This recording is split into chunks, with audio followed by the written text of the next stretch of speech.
Hello, everyone, and welcome to this first part of this exam skill masterclass. This masterclass we will cover three important aspects of exams, which is assessment objectives, math skills, and practical skills.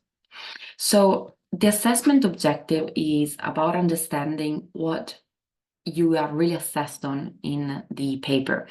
And as you will see, this is important because in order to develop these different skills and to be able to answer every question of the paper, you also have to study in different ways.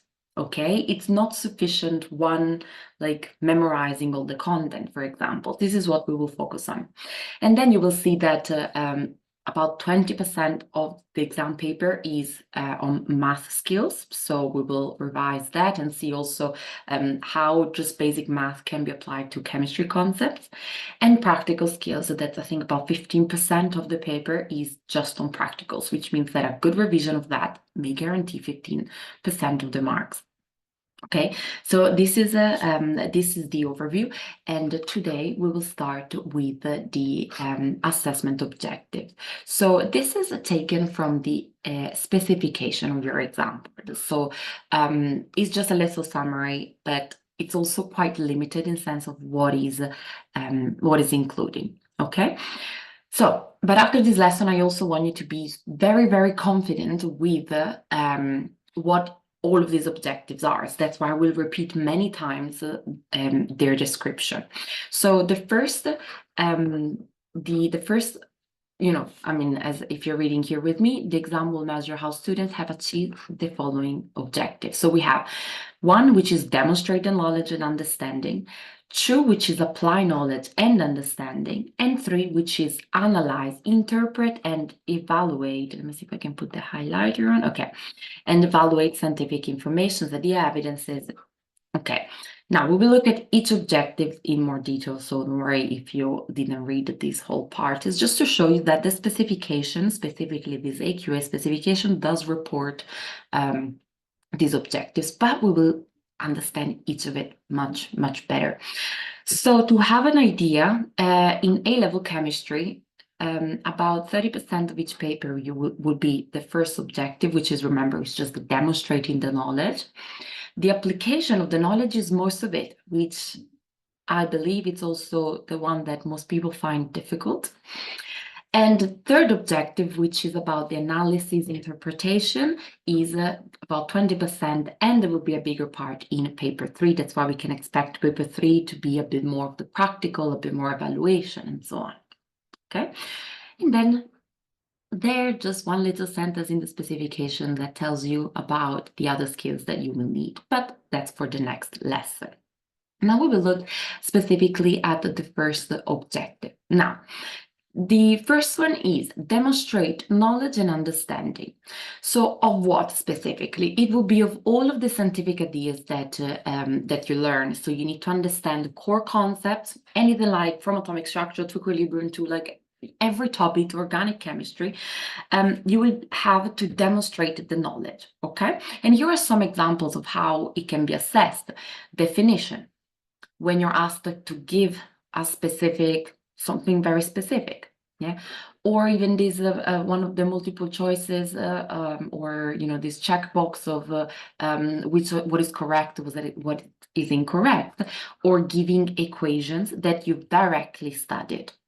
Okay, so this is one part of the scientific ideas. Many ways in which we can be asked. Process and techniques. So you need to know the laboratory techniques, data collection methods, analytical procedures that are relevant to chemistry. So an example is state why an indicator is not added in a specific titration, or why an indicator is added, or which indicator would be required.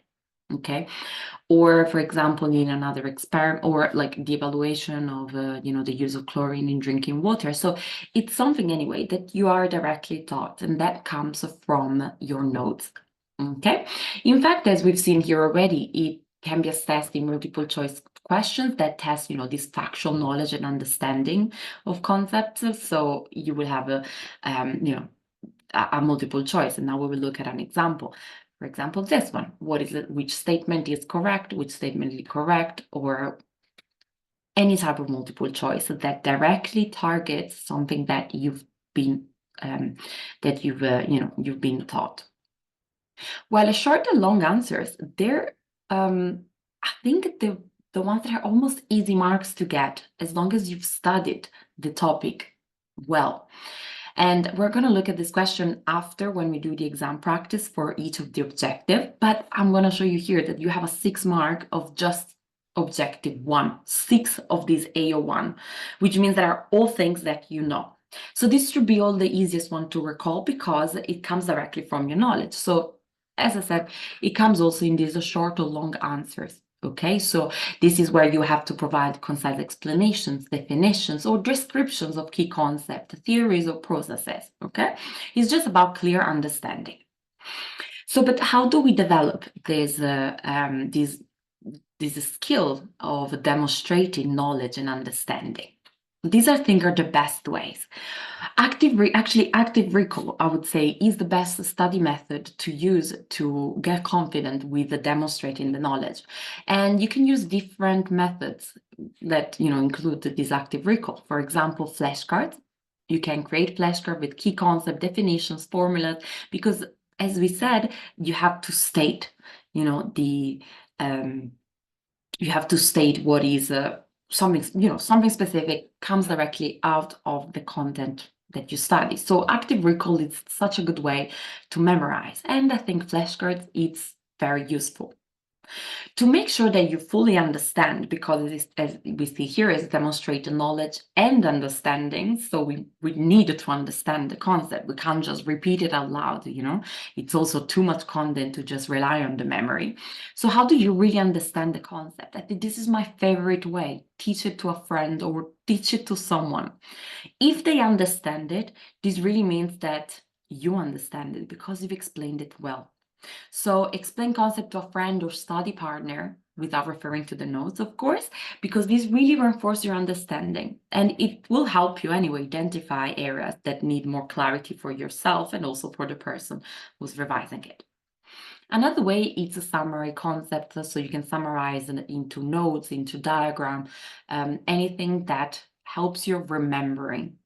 Yeah, this is AO1 is really to remember the concepts. Okay. The second objective, and we're going to look at point by point. So sorry if it's too much text, but focus on my my spotlight here. So the second objective is apply the knowledge and understanding, and as we said, it's a bit more difficult. And this they can take everything that you've learned, change it a little bit, and then ask you questions about it.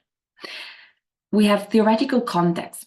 What does it mean here? It's everything, the theory, the definitions, the, predicting reactions or explaining anything, applying to the principles that you've learned. Practical context. Apply knowledge and skills in the lab experiments. So maybe you have to develop or you have to comment an experiment that you haven't done directly at school, but you've done something similar. Qualitative handling data, interpret observation, identify trends, patterns, draw conclusions, again, of an experiment that you may not be familiar with.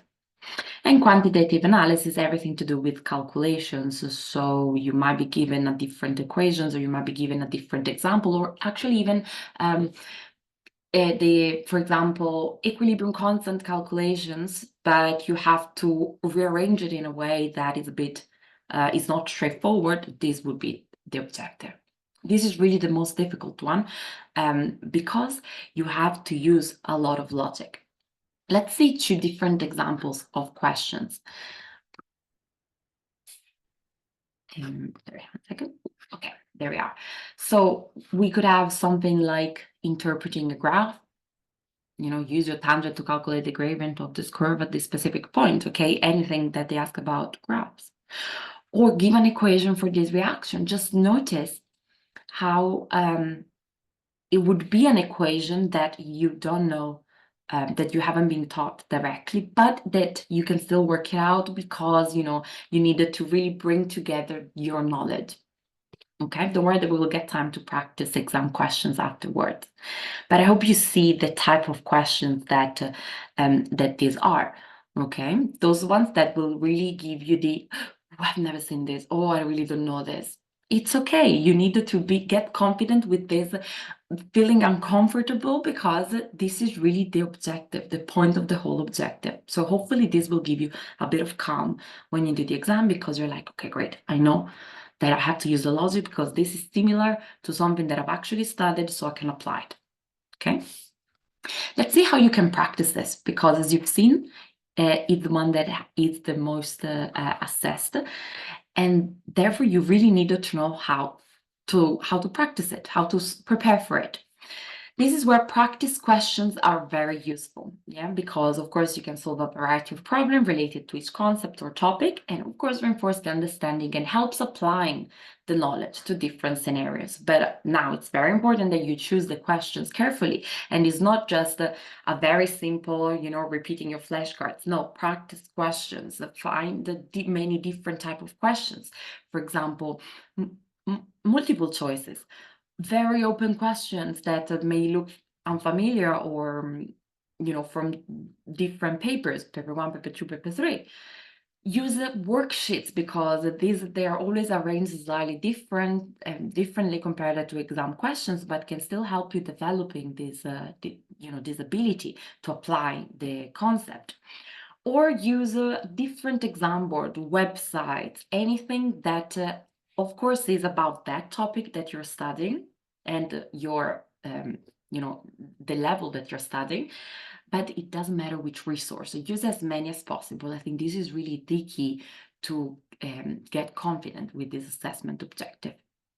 The other way, use several resources. So don't rely just on your textbook, for example, the end of chapter book, but use different exam boards at Excel, OCR if you're studying a QA, the other way around. Even use, check the questions from IB past papers and not just A level, because if you haven't studied something at this point that you're familiar with the whole program, you would know that you're simply not assessed with that. So you wouldn't spend like an hour on a question that you actually can do because you haven't learned a concept. But if it's written differently, if the layout is a bit different, it can be really helpful to develop this objective, this application.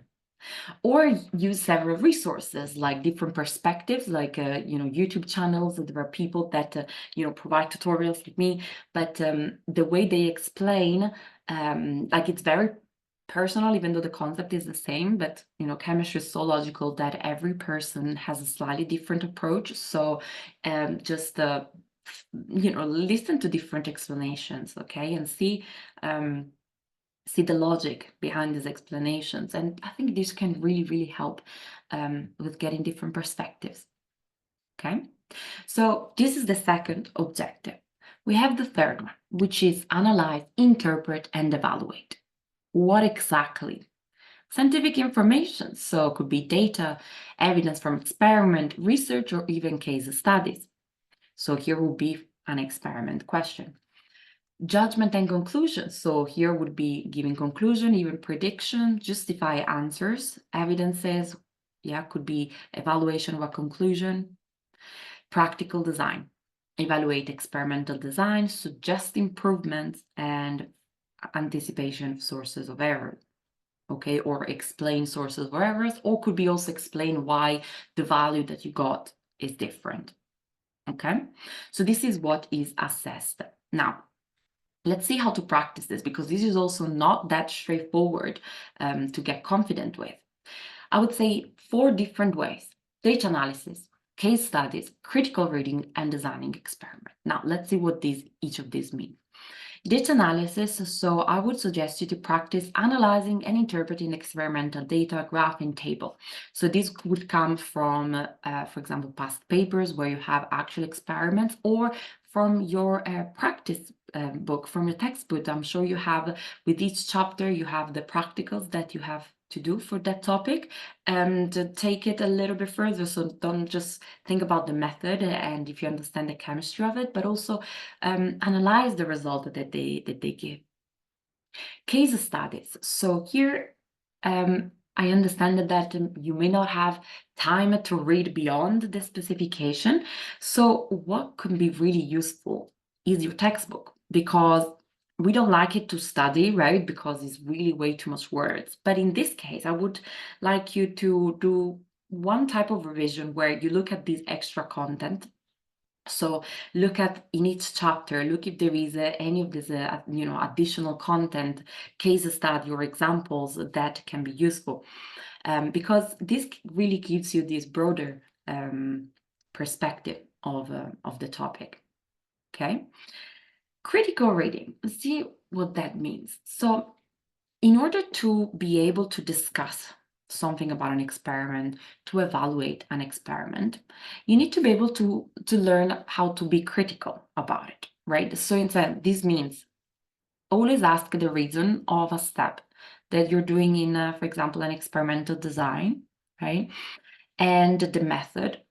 Always think, if it's reliable, if it's accurate. So whenever you're revising for a practical, think about these things. Yeah, think about the method, the reasons of each step. Yeah, if it's reliable. Yeah, all of these things are really important, because then is what you could be eventually asked in an exam paper. Explain why you've used this in this step, or what could be the source of error. Why is the value different? This is all this objective, and as we've seen, major in paper 3. Design experiments. So develop experimental designs to test hypotheses or solve specific scientific problems. So here, when you design an experiment, you must be 100% confident with all of the equipment that you use. So you need to mention all of the equipment, and therefore in the steps or in the method, explain how you use each of these equipment, like volumetric flask, weighting boat, burette, whichever experiment it is. And then you always have to consider the variables. Okay, so what are you measuring, and what are you keeping the same? Controls are very important, because if you don't keep some control variables, you have sources of errors. So it's very important that you always state them. But this means that it's not only in these more open questions where you have to design an experiment, but also in the evaluation questions that we will find in some papers. If you have studied the practicals, the required practicals in this way, it will make this analysis, interpret, and evaluation a lot easier. Okay. So this is the summary for the objectives. Now we will look at how these objectives are present in past papers, and actually how we can use past papers to develop this.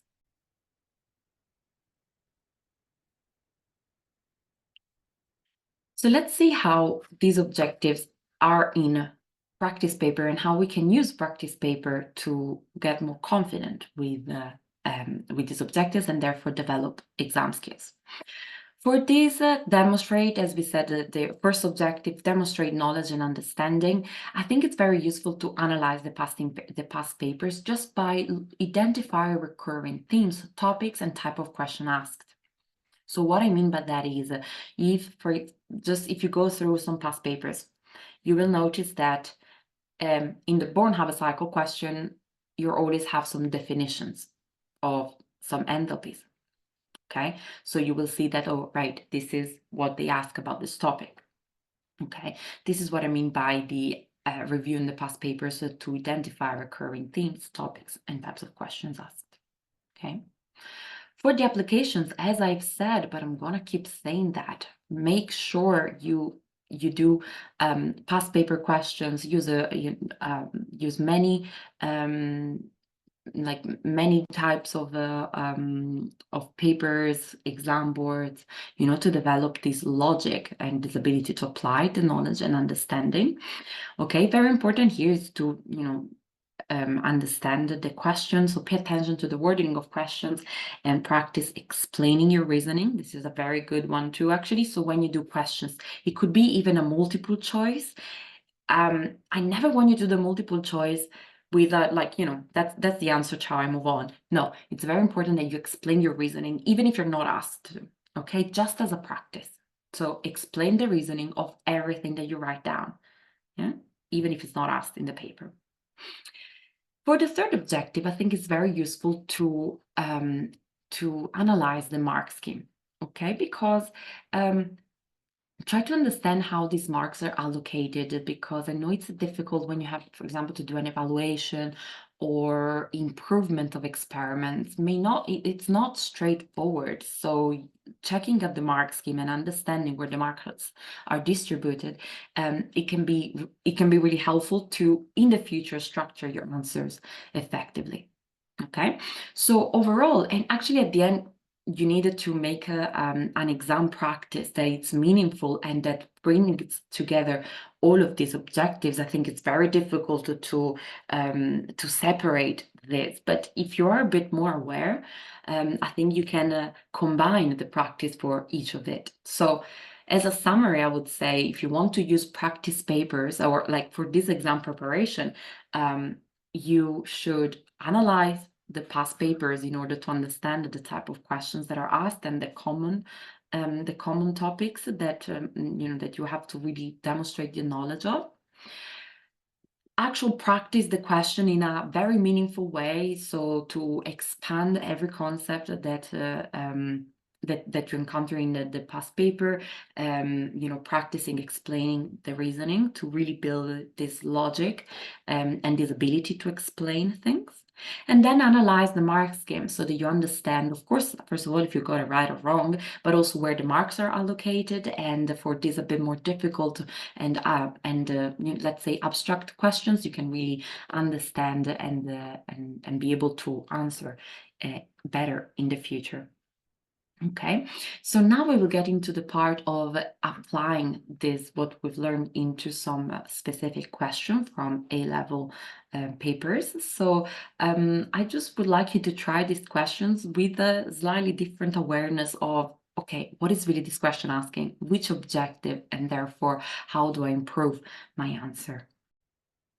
We'll start with this question, and I'll give you some hints that it is the first objective, but it's super interesting because it's actually demonstrate the knowledge, which means that every mark of this question, you should be able to know it and to retrieve it just from your understanding.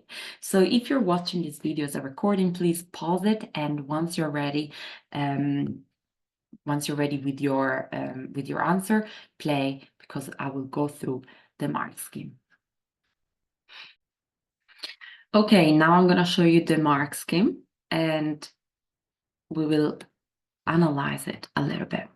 So notice, first of all, how the last few papers of AQA, paper 1, have the objective specified here. And it's new for AQA since 2022, but OCR actually had this even before, that's why it could be very useful to practice that. Looking specifically at this question, you would know that it's something that you just really have to state it. That's why it also gives you an idea of how to answer. So in this case, you would be, if it's the first objective, applied, demonstrate knowledge and understanding, you should write very concisely, so you don't waffle around the concept. There's nothing to explain, but you have just to state, each concept. So here the concept was autocatalysis. So the first part of the question literally asks to explain autocatalysis. So the meaning, as you can see, explain, it's saying the definition or describing this, or just stating this process, and then using equation while the reactions are first and then goes quickly. So even though it's an explanation question, it's still very specific in terms of point. Notice stating the equation. This means there are equations that you have studied, okay? And it, as you can see, there are these marks one after the other that you're just stating one specific concept about autocatalysis. But then, of course, it's all done in order to explain it, if that makes sense. Okay, it's just a bit unusual because it's 6 marks of stating. Okay, but another example of this type of questions would be when you have to explain the bonding and you have molecules and compounds that you're familiar with, and you just have to explain the differences in properties. This would be another example. So the tip for AO1 is be very concise, straight to the point. Yeah, if it's a definition, state definition, an equation, just the equation. As you can see, you can even bullet point it. Okay. And this is the first objective. Okay. Now that you're closer to the exam, I want you to do also a slightly different type of a practice. So I don't want you to just do papers, paper after paper, and think that the more papers you do, the better you will get. I'd rather you do less papers, but you spend the equal amount of time analyzing the mark scheme and analyzing your mistakes. Because this is really what will help you level up. Because imagine that you feel like, wow, I know all the concepts. I don't even know what to revise anymore. But you still keep getting 50, 60%, 70%. And you're like, where do I lose these marks? There are many types of mistakes that could do that. You could just be distracted, and that's okay. That's why, we aim at an A or A star, but remember, this is not 100%. We don't want 100%. We'll get distracted in 2 hours paper. That's okay. But there could be a series of mistakes, or not even mistake, but marks that you miss, okay, that you can really improve. So the analysis that you have to do is mark your question and look very carefully at what you've missed. And after you've done a few questions, see if there is a trend in the marks that you've lost. Okay. For example, in this case, it could be very specific, like, oh, I actually completely forgot to explain the meaning of autocatalysis. And then you would write down this mistake, like, oh, forgot one part. And then after you have a list of these mistakes that you do, you think about how to improve them. One could be, well, this is a 6-mark question, for example. You should read it very carefully, maybe multiple times, to understand what really you're asked to do. Maybe you missed out on the equations, once again, because you didn't read the question carefully. So whenever you do now an exam question, in addition to fully understanding what you're asked and how to explain it, because now you understand the objectives, also do your mistake analysis. This will help you really in fixing these mistakes. Okay, so I would like you to do more questions with this awareness. Okay, and in the next part, we will continue with a bit of practice of the objectives, and we will look at the rest of the exam skills to do.